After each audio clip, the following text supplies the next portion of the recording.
Ini bagus banget strategi marketingnya gitu. Jadi karena lagunya emang bagus banget, jadinya orang kan penasaran tuh.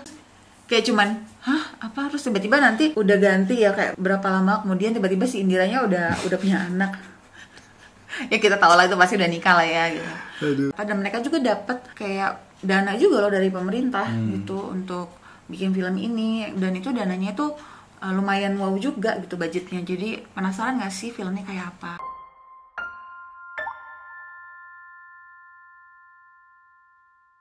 Halo, selamat datang kembali di Yarin Channel. Hari ini kami akan membahas film Akad yang sudah tayang di bioskop. Dan film ini bergenre romcom, romance comedy. Ratingnya untuk 13 tahun dan disutradarai sama Reka Wijaya. Reka Wijaya ini sudah membuat film. Filmnya apa aja? Ada film apa? Susah nih. Sule, apa tadi tuh? Toke Loncat ya? Ada Tarzan ke Kota, Ada Tarzan ke Serigala Kota. Langit, Sule Detektif Toke, Planet Mars, dan lain sebagainya. Oke, saya nggak tahu ya film-filmnya apa itu. Lu tahu nggak? Kurang tahu juga sih. Yang pasti filmnya yang terbaru ini terinspirasi dari lagunya Payung Teduh ya, Payung yang berjudul Teduh. Akad. Dari apa namanya, judulnya sih menarik kan, makanya kita review. Aktornya ada Kevin Julio. Si Kevin Julio ini kemarin baru aja main di film Kadet ya. Iya, Kadet. Terus pernah juga main di Bidadari Surga, Sweet 20, dan juga Egnoid yang dari webtoon kalau nggak salah. Ya, ada Susah Sinyal juga dia masuk. Oh gitu. Ya, yang Jadi series. apanya? Oh yang series. Terus kemudian ada yang jadi ceweknya itu Indah Permatasari. Dia terkenal dengan perannya di film Kafir. Kemudian Rudy Habibi, Wedding Agreement, dan juga Si Manis Jembatan Ancol. Kemudian juga ada aktor pendukungnya di sini, Nino Fernandez. Dia jadi kayak cowok yang keduanya lah gitu kan. Kemudian ada yang aktor seniornya ini adalah Matthias Muchus.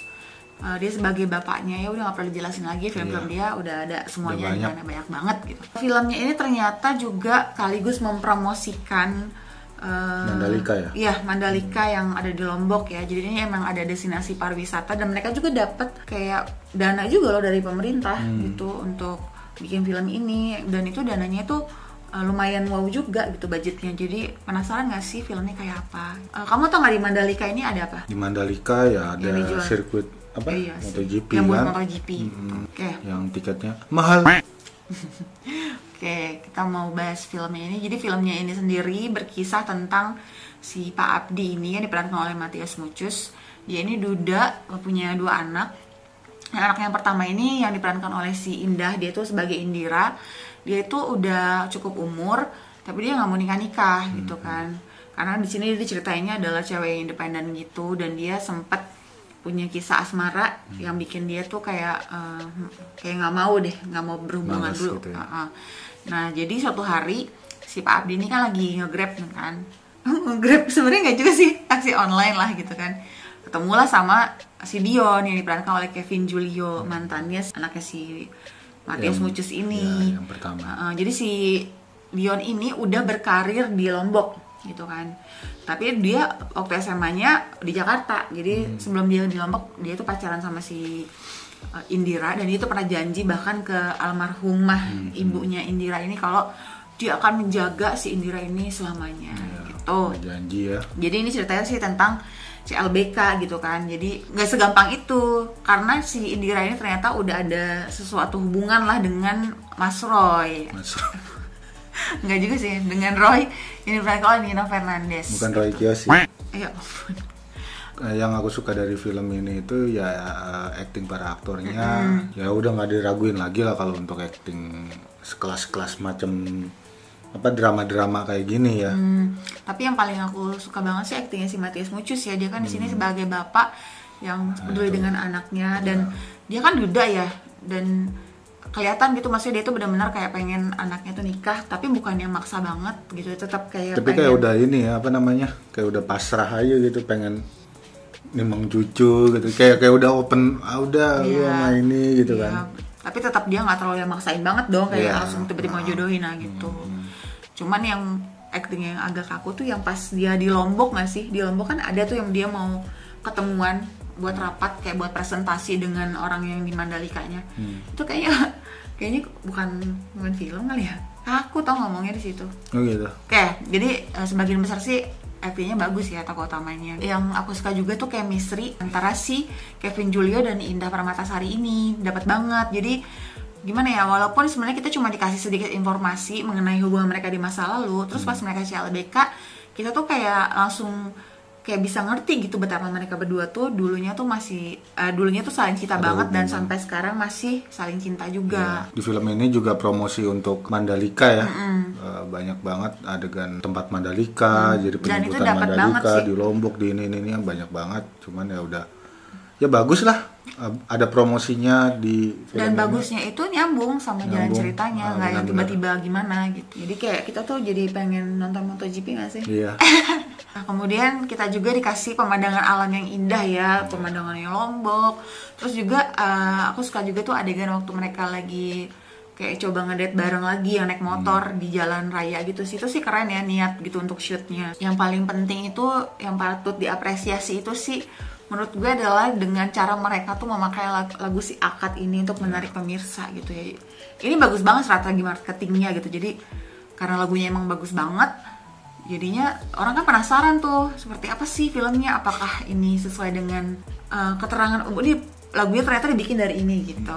Oke, kalau dari kekurangannya sih yang kita notice banget ya, pengambilan gambarnya tuh masih kurang banget. Yang paling aneh tuh yang kameranya goyang-goyang. Ada beberapa kamera yang aneh begitulah, yang nggak stabil gitu, kelihatan gitu, ganggu. Terus kalau gradingnya tuh juga kurang banget menurut aku ya, karena kayak padahal tuh banyak loh yang bisa bikin kita tuh menikmati keindahan, tapi jadi kurang. Untuk plot ceritanya si adenya dan si cewek yang mau ke Londonnya itu gak guna banget ya.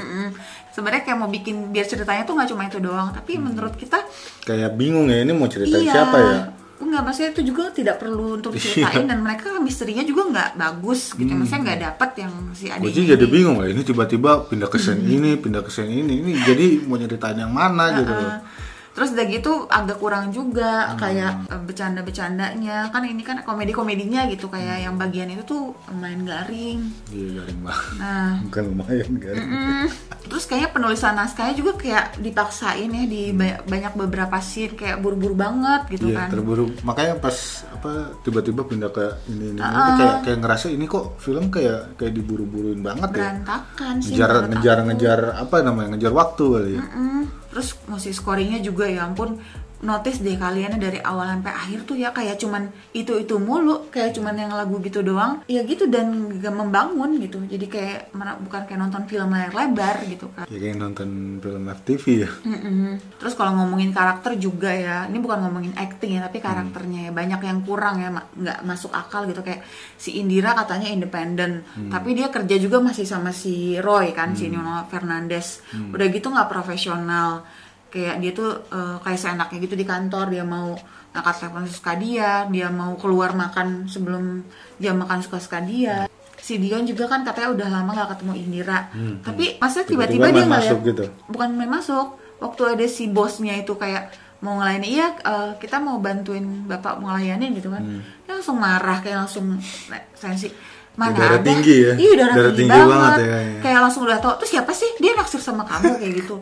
Maksudnya apa sih gitu kan, lu juga udah ninggalin tuh cewek sejak lama, maksudnya lu juga gak berhak kayak gitu. Umurnya si Dion ini kan udah dewasa lah ya, tapi kayak kelakuannya kayak anak-anak. Kelakuannya masih kayak anak SMA gitu, yang masih labil, kayak apa-apa ngamuk, nggak dewasa banget gitu. Jadi kita nggak simpatis sebenarnya sih sama karakternya si Dion gitu. Jadi bukan karena acting, kalau actingnya sih oke ya, because dia bikin kita kesel juga gitu. Ada juga adegan yang lumayan panjang ya adegannya kan ya. Jadi shoot mereka tuh lagi ada yang ngunjungin tempat di Lombok. Mereka tuh kayak ada backsound mereka lagi ngobrol, tapi gambarnya yang lain, ngerti nggak sih? Itu menurut aku aneh, yang terlalu panjang. Benar-benar. Terus yang paling mengganggu juga, jadi ada kan di akhir-akhirnya, scene akhirnya mereka di pantai, kan itu ada tiba-tiba mereka ngomongnya jadi puitis.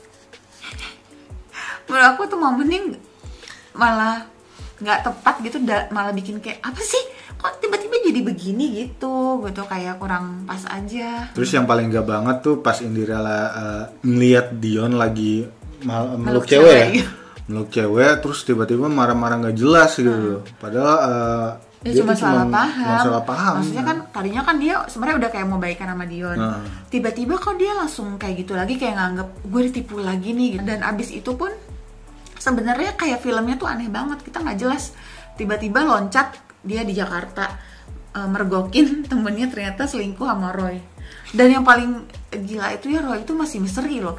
Roy itu siapa sebenarnya? Apakah temennya doang? Tapi kenapa si Roy bilang kamu tuh selingkuh gitu? Apakah si Roy ini emang pacaran atau dia emang cuman menganggap si Indira ini bukan nggak jelasin sih itu, tidak ada yang membuat hal ini menjadi jelas gitu. Tiba-tiba udah ngomongin masa depan aja kan apa? Jadi kayak buru-buru banget gitu, sengaja kayak gini nih, misalnya mereka tadinya udah kejar-kejaran, apa ya yang bisa membuat ini ceritanya habis gitu? Ya itu dibikinlah si Roy ternyata dia selingkuh sama temennya si Indira, terus kayak cuman apa, terus tiba-tiba nanti udah ganti ya, kayak berapa lama kemudian tiba-tiba si Indiranya udah punya anak. Ya kita tahu lah itu pasti udah nikah lah ya gitu. Cuman kayak mereka berdua ini kayak kurang dikasih ruang sih, harusnya tuh buang aja tuh yang kisah cinta adanya tuh nggak perlu deh. Nggak penting banget gitu, nggak menyumbang apapun, dipaksain ada tapi jadinya porsi buat si Indira ini jadi kurang gitu. Oke, kalau dari aku sih 5/10 sih ya. Kalau aku sih kayak nonton film SCTV ya, FTV banget ini mah, 4 aja. 4/10. Oke. 4/10. Oke, jadi kalau kalian sebenarnya nggak ada masalah sama cerita-cinta ala FTV ya silakan aja nonton di bioskop mumpung masih tayang ya, karena kemarin kita nonton sih kayaknya masih dikit. Bukan dikit. Ya karena ini masih dikit, kalah mungkin sama film yang lagi rilis juga sih. Ya itu aja review kami hari ini. Bagi kalian yang suka dengan konten kami dan video kami, silakan klik like dan juga subscribe, dan juga follow Instagram kami di @iniyarin. Jangan lupa kalau misalnya menurut kalian review kita nggak sesuai dengan ekspektasi kalian, boleh kalian komen di bawah. Dan kita juga penasaran sama kesan kalian waktu nonton film ini. Ya, pokoknya ini review adalah hasil penilaian kami. Jadi kalian kalau misalkan punya penilaian sendiri ya silakan ya. Ini analisa kami aja ya. Jadi kalau misalkan review kami kurang menyenangkan buat kalian ya udah terima aja. Udah, itu aja konten kami hari ini. Sampai jumpa di konten kami berikutnya. Dadah.